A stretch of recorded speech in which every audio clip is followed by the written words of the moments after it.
মাধ্যমিক 2026কে মাথায় রেখে আমরা আজকে চতুর্থ চ্যাপ্টার ইতিহাসের সংঘবদ্ধতার গোড়ার কথা এই অধ্যায় থেকে আমরা 82খানা প্রশ্ন নিলাম। মাধ্যমিক 2017 থেকে 2025 সাল পর্যন্ত যতগুলো প্রশ্ন পড়েছে প্রত্যেকটির উত্তর আছে।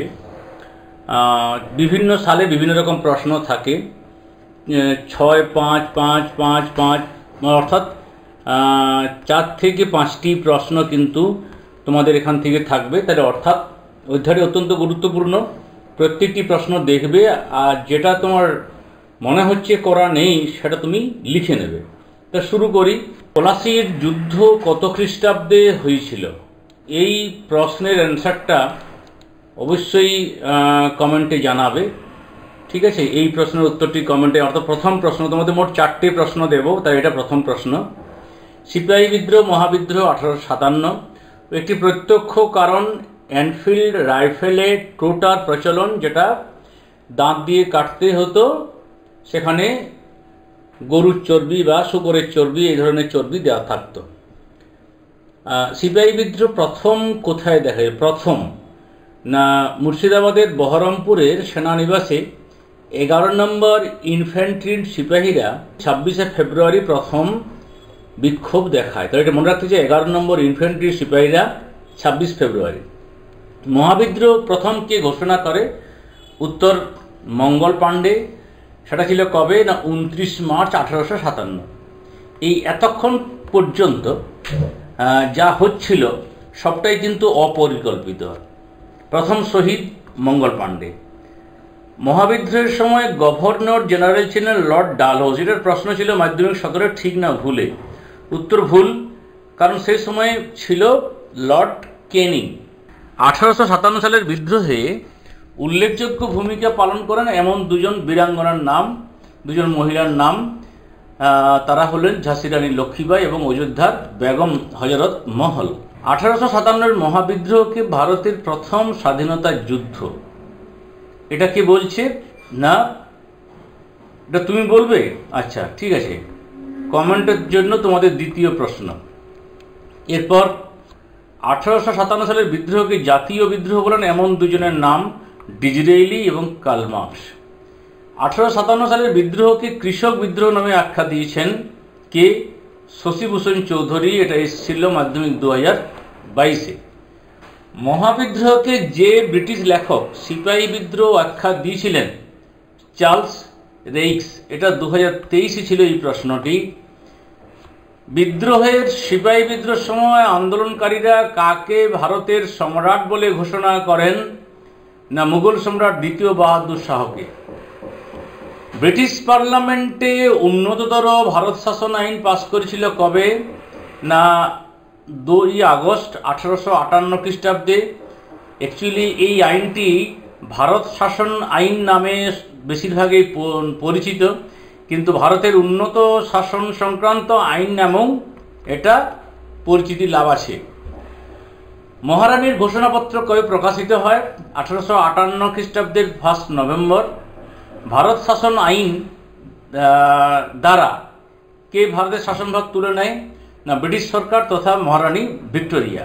সিপাহী বিদ্রোহের সময় ভারতের বড়লাট কে ছিলেন? লর্ড ক্যানিং। এটা তিনি প্রথম ভাইসরয় বা রাজ প্রতিনিধি। মহাবিদ্রোহের পর কবে পুনরায় ব্রিটিশ সরকার দিল্লি দখল করে? 1857 সালের 22 সেপ্টেম্বর। কোন আইন দ্বারা ভারতের ইস্ট ইন্ডিয়া কোম্পানির অবসান ঘটে? ভারত শাসন আইন দ্বারা, যেটা 1858 খ্রিস্টাব্দে। ভারতের ইস্ট ইন্ডিয়া কোম্পানির অবসান কবে ঘটে? না এটা হচ্ছে 1858 খ্রিস্টাব্দে। মহারানীর ঘোষণাপত্রের উদ্দেশ্য কি ছিল? এই 4টে অপশনের মধ্যে তুমি বেছে নাও একটা অপশন দিয়ে কমেন্টে অবশ্যই অ্যান্সারটা জানাবে।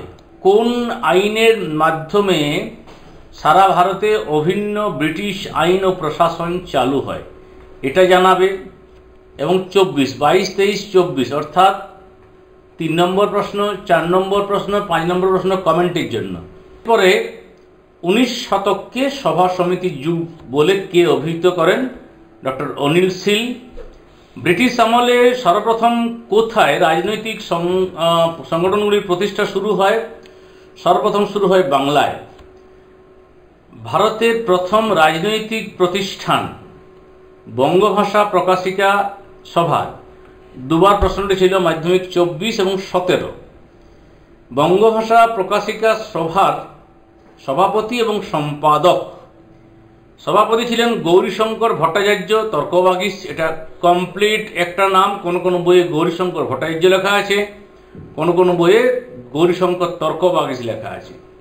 এবং পণ্ডিত দুর্গাপ্রসাদ তর্ক পঞ্চানন, সভাপতি এবং সম্পাদক। বঙ্গভাষা প্রকাশিকা সভার কার্যকলাপের সঙ্গে যুক্ত ছিলেন এই 4টে লোকের মধ্যে একজন, তিনি হলেন কালীনাথ রায়চৌধুরী। 2025-এর প্রশ্ন।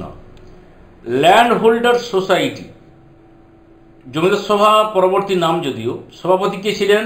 রাজা রাধাকান্ত দেব। ভারতের প্রথম জাতীয়তাবাদী সংগঠন কোনটি? জমিদার সভা, জাতীয়তাবাদী সংগঠন। 1838 খ্রিস্টাব্দে প্রতিষ্ঠিত হয়েছিল। প্রতিষ্ঠার কয়েক মাস পরে এই সভার নাম হয় ল্যান্ড হোল্ডার্স অ্যাসোসিয়েশন, তবে বেশি দিন ছিল না। জমিদার সভার সম্পাদক কে ছিলেন? প্রসন্ন কুমার ঠাকুর। এরকম প্রশ্নটি ছিল মাধ্যমিকে, জমিদার সভার সম্পাদক প্রসন্ন কুমার ঠাকুর, ঠিক না ভুল? জমিদার সভার কয়েকজন উল্লেখযোগ্য সদস্যের নাম: দ্বারকনাথ ঠাকুর, তিনি ছিলেন প্রতিষ্ঠাতা; রাজা রাধাকান্ত দেব, প্রসন্ন কুমার ঠাকুর, রামকমল সেন, ভবানীচরণ মিত্র। আর 2022-এ জমিদার সভার সঙ্গে সংযুক্ত থাকার কারণে দ্বারকনাথ ঠাকুর এরকম একটা স্তম্ভ মিলানো ছিল। জমিদার সভা গঠনের কয়েক মাস পর দ্বারকনাথ ঠাকুরের নাম দেন ল্যান্ড হোল্ডার্স অ্যাসোসিয়েশন। 1846 সালে দ্বারকনাথের মৃত্যুর পর এই সংগঠনটি বন্ধ হয়ে যায়। ব্রিটিশ ইন্ডিয়া সোসাইটি কত খ্রিস্টাব্দে প্রতিষ্ঠিত হয়? না, উইলিয়াম অ্যাডামের উদ্যোগে লন্ডনে 1839 খ্রিস্টাব্দে প্রতিষ্ঠিত হয়। ব্রিটিশ ইন্ডিয়ান অ্যাসোসিয়েশন, দেখো আগের নামটা কি ছিল? ব্রিটিশ ইন্ডিয়া সোসাইটি, এটি ব্রিটিশ ইন্ডিয়ান, এখানে দন্তন্য যোগ হয়েছে, আর এটা এখানে অ্যাসোসিয়েশন। কত খ্রিস্টাব্দে প্রতিষ্ঠিত হয়? 1851 খ্রিস্টাব্দে। জমিদার সভা এবং বেঙ্গল ব্রিটিশ ইন্ডিয়া সোসাইটির এই দুটি সংস্থা মিলে ব্রিটিশ ভারত সভা বা ব্রিটিশ ইন্ডিয়া অ্যাসোসিয়েশন নামে একটি রাজনৈতিক সমিতি গঠিত হয়। ব্রিটিশ ইন্ডিয়ান অ্যাসোসিয়েশনের প্রথম সভাপতি ও সম্পাদক কে ছিলেন? রাধাকান্ত দেব ছিলেন প্রথম সভাপতি, আর প্রথম সম্পাদক বা সেক্রেটারি ছিলেন দ্বারকনাথ ঠাকুর। হিন্দু মেলাকে প্রতিষ্ঠা করেন? স্তম্ভ মিলনতে ছিল হিন্দু মেলা একদিকে আর নবগোপাল মিত্র একদিকে। 1867 সালের 12ই এপ্রিল, তখন চৈত্র মাস, এই চৈত্র সংক্রান্তিতে বা চৈত্র মাসে অনুষ্ঠিত হতো বলে এর নাম হচ্ছে চৈত্র মেলা। যদিও পরবর্তী ক্ষেত্রে এর নাম চেঞ্জ হয়ে যায় এবং সময়কালটাও চেঞ্জ হয়। হিন্দু মেলার প্রথম সম্পাদক কে ছিলেন? হিন্দু মেলার প্রথম সম্পাদক গণেন্দ্রনাথ ঠাকুর। নবগোপাল মিত্র ছিলেন কে হিন্দু মেলার? না, সহ সম্পাদক। চৈত্র মেলা প্রথম কোথায় অনুষ্ঠিত হয়? চিতপুরের রাজা নরসিংহ বাহাদুরের বাগানে। চৈত্র মেলা হিন্দু মেলা রূপে পরিচিতি লাভ করে কবে থেকে? 1870 খ্রিস্টাব্দ থেকে। 1867 শুরু হয়েছিল চৈত্র মেলা, নাম বদল ঘটল হিন্দু মেলাতে। এটা মাধ্যমিকের প্রশ্ন। ইন্ডিয়ান লীগ কে ও কবে প্রতিষ্ঠা করেন? ইন্ডিয়ান লীগ প্রতিষ্ঠা করেন শিশির কুমার ঘোষ, হেমন্ত কুমার ঘোষ 1875 খ্রিস্টাব্দে। ভারত সভা বা ইন্ডিয়ান অ্যাসোসিয়েশন নামে রাজনৈতিক সংগঠন কবে গড়ে ওঠে? 1876 খ্রিস্টাব্দের 26 জুলাই। ভারত সভার প্রথম সভাপতি রেভারেন্ড কৃষ্ণমোহন বন্দ্যোপাধ্যায়। ভারত সভার প্রথম অধিবেশন কোথায় ও কবে হয়েছিল? কলকাতার অ্যালবার্ট হলে, আর 26 জুলাই 1876। ভারত সভার কয়েকজন গুরুত্বপূর্ণ সদস্য: সুরেন্দ্রনাথ বন্দ্যোপাধ্যায়, আনন্দমোহন বসু, তারকনাথ গাঙ্গুলি, শিবনাথ শাস্ত্রী, এরা সব। আনন্দমোহন বসু কে ছিলেন ভারত সভার? 2022-এর প্রশ্ন। তিনি ছিলেন সচিব, সেক্রেটারি। ভারতের জাতীয়তাবাদী আন্দোলনের পথ প্রদর্শক কে? উত্তর হচ্ছে সুরেন্দ্রনাথ বন্দ্যোপাধ্যায়। বাংলার মুকুটহীন রাজা সুরেন্দ্রনাথ বন্দ্যোপাধ্যায়। দ্য বেঙ্গলি পত্রিকার সম্পাদক ছিলেন সুরেন্দ্রনাথ বন্দ্যোপাধ্যায়। এটা মাধ্যমিক 2024-এ ঠিক ভুলে এসেছিল, উত্তর ঠিক। এই তথ্যটা দেখে নেবে। তারপরে বলছি, ভারত সভা ইলবার্ট বিলের বিরোধিতা করেছিল না, সমর্থন করেছিল। পুনা সার্বজনিক সভার প্রতিষ্ঠাতা কে ছিলেন? মহাদেব গোবিন্দ রানাডে। দেশীয় ভাষা সংবাদপত্র আইন, যার ইংরেজি নাম ভার্নাকুলার প্রেস অ্যাক্ট, 1878 খ্রিস্টাব্দে 14 মার্চ লর্ড লিটন সংবাদপত্রের কণ্ঠরোধ করার জন্য এই আইন পাস করে। এই দেশীয় ভাষা সংবাদপত্র আইন কখন প্রত্যাহার করা হয়? 1881 28 জানুয়ারি লর্ড রিপনের আমলে এই আইন প্রত্যাহার করে নেওয়া হয়। প্রায় 3 বছর তখন আইনটি ছিল। ইলবার্ট বিল কখন রচিত হয়? 1883। সে সময় বড়লাট কে ছিলেন? লর্ড রিপন। ইলবার্ট কে ছিলেন? না, রিপনের আইনজীবী। সর্বভারতীয় জাতীয় সম্মেলন অল ইন্ডিয়া ন্যাশনাল কনফারেন্স নামক মহাসভাটি কত খ্রিস্টাব্দে অনুষ্ঠিত হয়? 1883 কলকাতায়। ভারতের জাতীয় কংগ্রেস প্রতিষ্ঠা করেন কে? Allan Octavian Hume, 1885। আনন্দমঠ উপন্যাসটি কোন পটভূমিকায় রচিত? 76-এর মন্বন্তর ও সন্ন্যাসী ফকির বিদ্রোহের পটভূমিকায়। কোন পত্রিকায় প্রকাশিত হতো? বঙ্গদর্শন পত্রিকায়। বন্দে মাতরম গানটি রচিত হয় কত খ্রিস্টাব্দে? 1875 খ্রিস্টাব্দে। বর্তমান ভারত গ্রন্থটি রচনা করেন কে? স্বামী বিবেকানন্দ, 19 সালের প্রশ্ন। গোরা উপন্যাসটিকে রচনা করেন 19 সালের প্রশ্ন রবীন্দ্রনাথ ঠাকুর। উত্তর, গোরা উপন্যাসে রবীন্দ্রনাথ ঠাকুর ইউরোপীয় সমাজকে সমর্থন করেছিলেন। ঠিক না ভুল? উত্তর ভুল।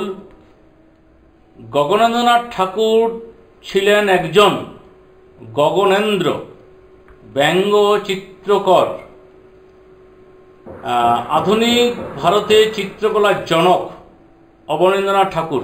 ভারতমাতা চিত্রটিকে আঁকেন অবনীন্দ্রনাথ ঠাকুর। ভারতের প্রথম জাতীয় পতাকার রূপ কে দেন? ভিকাজি কামা।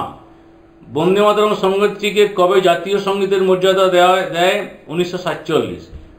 বন্দে মাতরম সঙ্গীতটি রচিত হয় 1875 খ্রিস্টাব্দে। রচনা করেন কে? বঙ্কিমচন্দ্র চট্টোপাধ্যায়। এই বন্দে মাতরমে পত্রিকার সম্পাদক কে ছিলেন? শ্রী অরবিন্দ। কোন ঐতিহাসিক পটভূমিতে ভারতমাতা চিত্রটি অঙ্কিত হয়? ভারতের জাতীয়তাবাদ এবং বঙ্গভঙ্গ বিরোধী স্বদেশী আন্দোলনের পরিপ্রেক্ষিতে। রামকৃষ্ণ মঠ ও মিশনের মুখপত্র কোন পত্রিকা? উদ্বোধন পত্রিকা। বিবেকানন্দই আমাদের জাতীয় জীবনের গঠনকর্তা কে বলেছিলেন? ঋষি অরবিন্দ। গোরা উপন্যাসটি কোন পত্রিকায় প্রকাশিত হতো? প্রবাসী পত্রিকায়। গোরা উপন্যাস রচনা করেন কে? রবীন্দ্রনাথ ঠাকুর। অবনীন্দ্রনাথ ঠাকুরের আঁকা উল্লেখযোগ্য কয়েকটি চিত্রের নাম লেখো। ভারত মাতা, এটার আগে বঙ্গমাতা নাম ছিল, নির্বাসিত যক্ষ, শাহজাহানের মৃত্যু ইত্যাদি। বঙ্গমাতা চিত্রটি ভারত মাতাদের নামকরণ করেন গণেন্দ্রনাথ ঠাকুর। খেয়াল রাখবে, গণেন্দ্র আর গগনেন্দ্র, এটা ভুল। এটা অ্যাকচুয়ালি গগনেন্দ্রনাথ ঠাকুর।